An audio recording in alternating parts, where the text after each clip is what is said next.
Hey everyone, want to share your Looker Studio reports with others? In this video, I'll show you how to share Looker Studio reports step by step.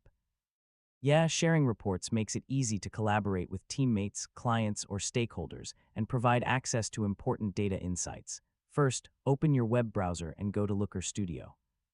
Sign in with your Google account and open the report you want to share. Make sure the report is saved before sharing it. Next, click the Share button in the top right corner of the report editor.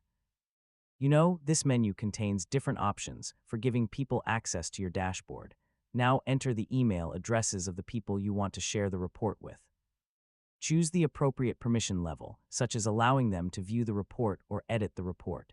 If you want others to make changes, give them editor access.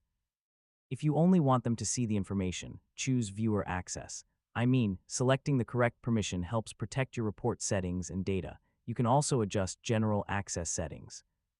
Depending on your needs, you may allow anyone with the link to view the report or keep access restricted to specific users.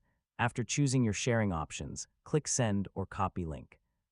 The recipients will receive access to the report based on the permissions you selected. Before sharing publicly, review your data sources and privacy settings. So make sure you're not exposing sensitive information or restricted data. If you need to remove someone later, open the sharing settings again and update their permissions or remove their access.